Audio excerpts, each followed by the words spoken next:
The heat that afternoon. It wasn't just your regular summer blaze. Nah, this heat moved.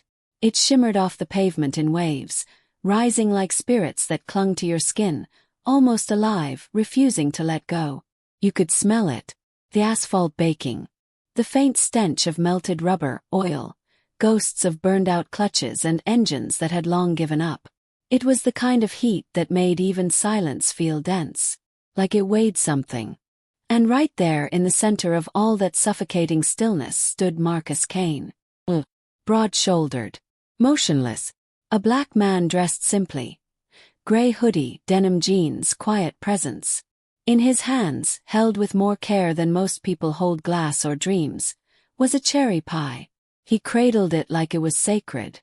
Because to Marcus, it was that pie. It wasn't for sale. It wasn't some show-off hobby to slap on an Instagram reel and rack up likes. It was for Devon, a skinny little fighter at the Haven Street Youth Shelter. Devon, just 8, but already survived more than most grown men would in 2 lifetimes. Twice he'd stared cancer in the face and won. His small body, scattered with scars like badges. His voice, just a gentle rasp now, more breeze than words. Too many surgeries, too many hospital rooms. But every time Marcus came by, that whisper became a smile. And that smile, that's what made Marcus wake up before sunrise and bake from scratch. He'd pitted every cherry by hand, folded the crust just right, pressed a tiny heart into the top with his thumb.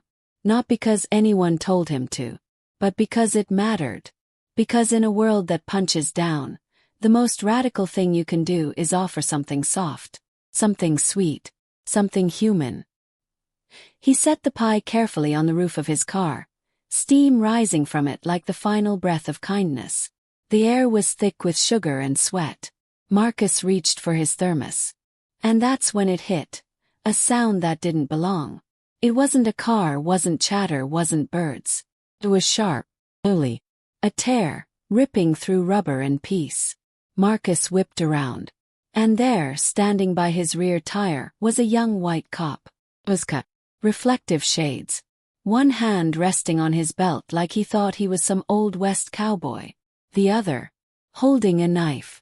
And the tire, flattened onto the pavement like roadkill. The cop smiled, too casual.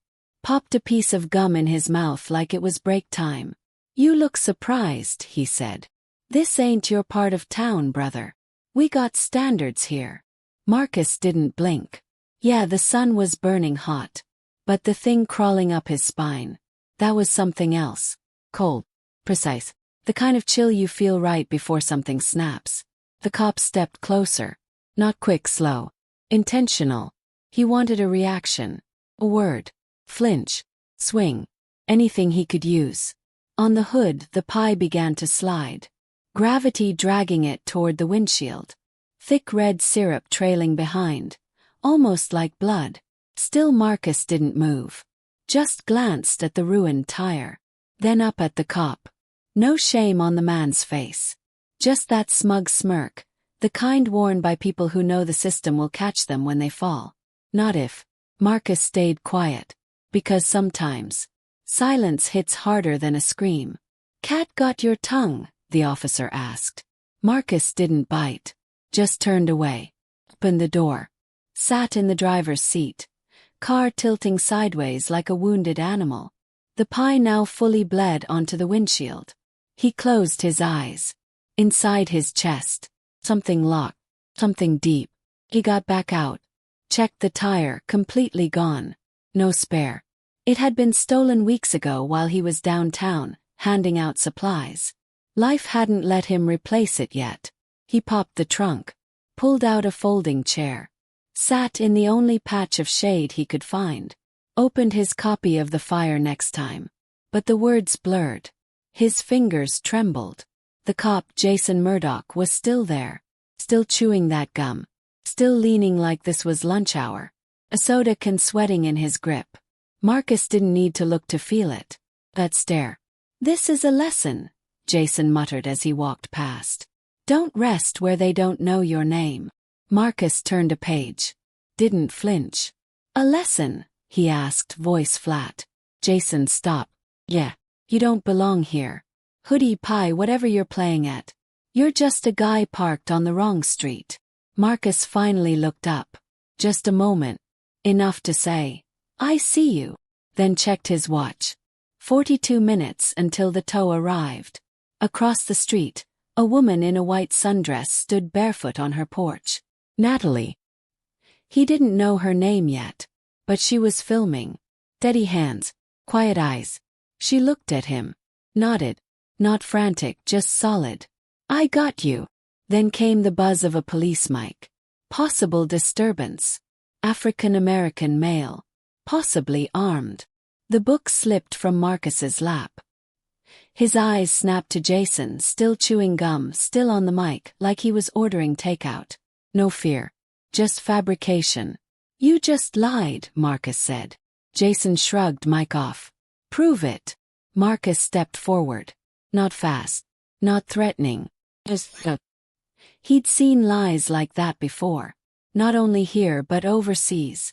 In silent rooms where words like that got people killed. Sirens. Another car crested the hill. Lights flashing. 2 more officers jumped out. Man. 1 woman. Hands hovering over holsters. Hands on the hood, she shouted. Marcus stood slowly. Raised his hands with the discipline of a man who knows not to twitch.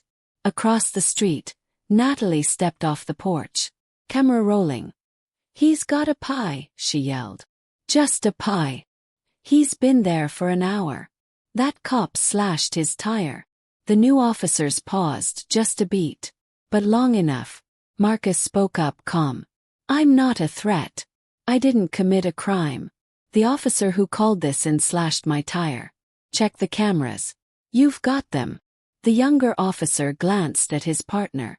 Spoke into his radio. Requesting body cam footage. Officer Murdoch. He wasn't wearing one, Natalie called out. I saw. I filmed it all. The air changed. Shifts in posture. Eyes darted. But Marcus still didn't relax. He knew it wasn't over. From around the block, a black SUV rolled up. Unmarked. Dark-tinted windows. It stopped behind Marcus' car. The door opened. A man in a navy suit stepped out, silver dirty pin on his lapel. He didn't smile. Didn't speak at first. Just raised his phone. We found him, he said into it. Target confirmed. Alive. Unharmed. Then he looked at Jason Murdoch. There are details you're going to need to hear, he added. Jason stepped back. Who are you? He stammered. The man didn't answer. Not at first. Just turned to Marcus. It's not about who I am, he said. It's about who he is. Jason's smirk disappeared. His jaw locked. The SUV door opened again. Jason stepped inside. No cuffs. No fight. Just gone. The SUV pulled off. Quiet. Final. The 2 remaining officers stood still. The woman wouldn't meet Marcus's eyes. Marcus exhaled. For the first time in what felt like hours. He picked up the pie, what was left of it, set it on the curb. Natalie crossed the street. I'm sorry, she said softly. You shouldn't have gone through that. Marcus nodded. It's not the first time, he replied. But it should be the last. She hesitated. Who are you? He gave her a tired smile. Doesn't matter. What matters is they don't do this to the next man. 3 days later, he was back at the shelter. Same hoodie. New pie. Golden crust. Still warm. The doors flung open. Devon ran out. Hospital band still on his wrist. You came back, he cried.